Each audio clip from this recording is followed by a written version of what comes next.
Simple. Hidup minimalis itu adalah memilih untuk hidup dengan lebih sedikit barang. Nah, supaya hidup kita jadi lebih simple dan mudah untuk dijalani. Tapi memiliki lebih sedikit barang itu bukan berarti nggak belanja sama sekali, nggak gitu juga. Bukan berarti kita jadi stres dan nggak happy karena nggak bisa membawa barang baru gitu ke dalam rumah. Bukan begitu. Justru sebaliknya, dengan strategi belanja yang tepat, kita jadi lebih berhati-hati saat belanja. Lebih berhati-hati pada saat kita memutuskan untuk membawa barang baru masuk ke dalam rumah. Dengan begitu, dalam jangka panjang, kita jadi lebih tenang menjalani hidup karena ngelihat rumah nggak terlalu berantakan, lebih lapang, lebih rapi. Gimana strategi belanjanya? Yuk kita simak.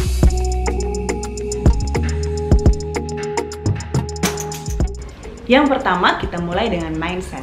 Cara berpikir kita udah mesti benar dulu ya. Jadi hidup minimalis itu bukan berarti hidup sengsara, nggak punya apa-apa, hidup pas-pasan, enggak, bukan begitu. Hidup minimalis adalah pada saat kita memilih untuk fokus pada hal-hal yang penting dalam hidup kita. Jadi setiap kali belanja, sebelum memutuskan untuk membeli, kita mesti pikirkan dulu baik-baik. Apakah barang yang akan kita bawa pulang ini adalah barang yang bisa memberi nilai lebih untuk hidup kita? Apakah barang ini betul-betul kita butuhkan dan memang penting banget untuk kita miliki? Jadi dengan berpikir dulu seperti itu, kita nggak akan buru-buru pergi ke kasir. Strategi yang kedua, beli satu, beri satu. Nah, terapkan prinsip one in, one out ini dengan setiap kali kita mau melakukan pembelian ya. Jadi contohnya nih, beli satu baju, beri satu baju. Beli satu sepatu, beri satu sepatu gitu ya. Tapi jangan salah, ini hanya boleh diterapkan untuk jenis barang yang sama. Jadi jangan beli satu sofa, beri satu gelas.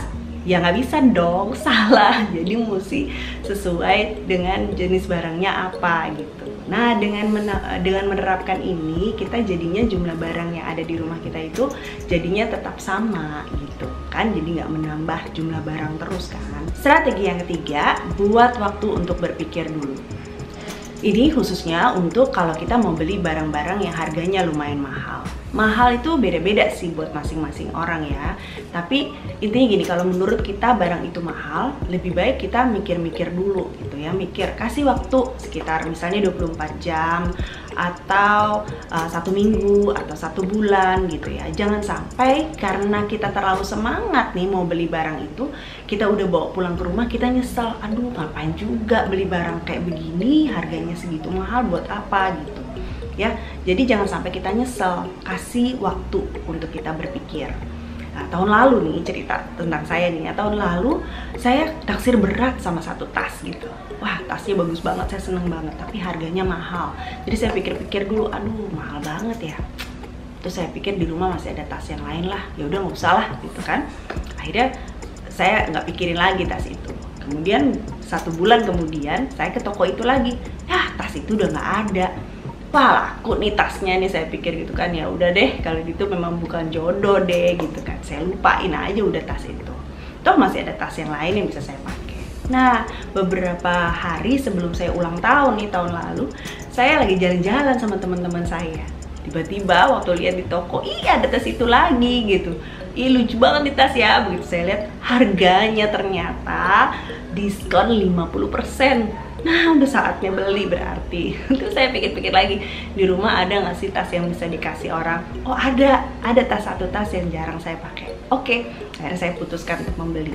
Kalau kita bikin waktu untuk berpikir dulu, kita nggak akan nyesel, itu yang pertama. Yang kedua, ya barangkali kan kita bisa dapat barang dengan harga yang lebih murah kan. Bisa jadi karena barang itu udah lama akhirnya didiskon. Kan jadinya untung juga kita nggak nyesel. Coba kalau seandainya saya udah beli beberapa bulan sebelumnya, terus begitu pas saya lihat dia diskon 50%, kan nyesel saya kan. Nah, jadi berikan waktu untuk berpikir dulu sebelum membeli barang, khususnya untuk barang yang harganya menurut kamu mahal. Strategi yang keempat, hindari barang duplikat. Pada saat mau membeli suatu barang, pikir-pikir dulu apakah di rumah udah ada belum barang yang sama modelnya, sama jenisnya gitu ya. Sebisa mungkin kalau memang ada, terapkan lagi prinsip one in one out tadi. Jadi kita nggak perlu sebetulnya punya barang yang sejenis. Strategi yang kelima, utamakan kualitas daripada kuantitas. Pastikan pada saat membeli suatu barang kualitasnya bagus supaya kamu bisa pakai dalam jangka waktu yang lama. Contoh ya, mendingan beli satu baju yang bagus, harganya agak sedikit mahal nggak apa-apa, tapi kualitasnya bagus. Baju itu bahannya enak, nyaman dipakai, terus udah gitu bisa dipakai mix and match dengan celana atau sepatu yang ada gitu ya. Jadi dengan begitu kita juga lebih enak kan makainya, bisa lama gitu kita pakainya. Sementara kalau kita beli barang yang di sale misalnya gitu, kita beli beberapa baju sih karena harganya murah, belinya beberapa. Tapi begitu kita pakai baru 1-2 kali pakai, kancingnya lah copot atau warnanya lah luntur ya kayak gitu-gitu kan. Jadi akhirnya malah jadi lebih boros karena kita harus beli lagi gitu kan. Mendingan kita punya baju dengan kualitas yang bagus yang bisa kita pakai dalam jangka waktu yang lama. Strategi yang keenam, beli barang yang mudah dipadu-padankan. Ini masih ada hubungannya sama yang tadi, strategi kelima tadi ya. Jadi kalau seandainya kita beli barang, kita ingat-ingat dulu ada nggak sih barang di rumah yang bisa dipadu-padankan dengan barang ini. Contoh ya, saya punya tas warna kuning. Saya tuh suka warna kuning, tas ada warna kuning, sepatu ada warna kuning, tapi kemudian nyesel gitu beli tas yang warnanya kuning karena ya susah mau dipadu-padankan dengan apa gitu ya. Bisa dipakai cuma pada saat saya pakai baju warna putih atau warna hitam atau baju yang ada nuansa-nuansanya kuning aja gitu. Tapi susah jadinya padu-padannya ya kan. Beda sama tas saya yang warna hitam. Saya mau pakai baju apa aja cocok aja pakai tas warna hitam. Nggak ribet jadinya. Nah, jadi kita mesti pikirin, nggak boleh juga kita gara-gara beli satu barang yang kita suka terus akhirnya kita mesti beli ekstra nih barang-barang yang lainnya. Misalnya kita beli baju warna hijau misalnya. Pada saat sampai di rumah, wah celananya nggak ada nih padannya sama baju ini. Akhirnya mesti beli celananya juga. Sepatunya juga nggak ada nih. Akhirnya mesti beli sepatunya juga. Jadi boros kan. Strategi yang ketujuh, jangan menumpuk barang. Ini khusus untuk groceries, barang-barang yang sehari-hari yang kita biasanya beli di supermarket. Kita biasanya belanjanya bulanan ya. Nah, kita suka tergoda tuh kalau seandainya beli lebih dari satu, kita akan dapat harga yang lebih murah. Kayak misalnya di supermarket dekat rumah saya. Kalau saya udah beli beberapa jenis barang, kemudian saya dapat kesempatan untuk tebus murah. Nah, itu pada saat kita mau beli tebus murah, oh ternyata kalau beli minyak 2, 3 digabung jadi satu harganya lebih murah.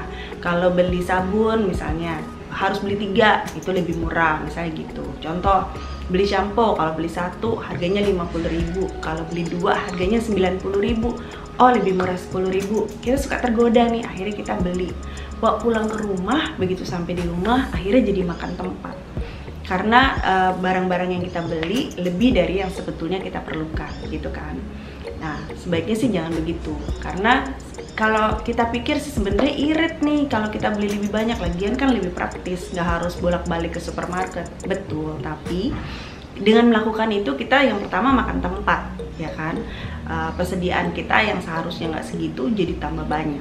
Yang kedua, kita berpikir persediaan masih banyak, jadi kita jadi lebih boros gitu. Ya, sebaiknya begitu barang sudah hampir habis kita catat dan kita beli yang secukupnya, yang seperlunya kita mau pakai aja gitu. Oke, dari semua tips yang sudah disampaikan tentang bagaimana belanja ala minimalis, kita mesti mengerti satu hal. Gaya hidup minimalis itu bukan berarti membuat kita sengsara karena nggak boleh belanja ini itu. Tapi gaya hidup minimalis justru membawa kita mempunyai hidup yang lebih mudah. Kenapa? Karena kita benar-benar mindful, kita benar-benar sadar pada saat mau mengeluarkan uang, sadar pada saat kita mau membeli suatu barang, sadar pada saat mau membawa barang itu masuk ke dalam rumah kita. Pastikan barang yang kita bawa masuk adalah barang yang betul-betul memberikan value, memberikan nilai lebih dalam hidup kita. Nah, jadi kalau kamu suka konten-konten tentang gaya hidup minimalis, pengembangan diri, atau kebiasaan baik, kamu bisa subscribe dengan klik yang foto yang ini. Atau kalau kamu mau nonton video-video yang lain, kamu bisa nonton video-video yang ini. Kita ketemu lagi di sana ya. Thank you!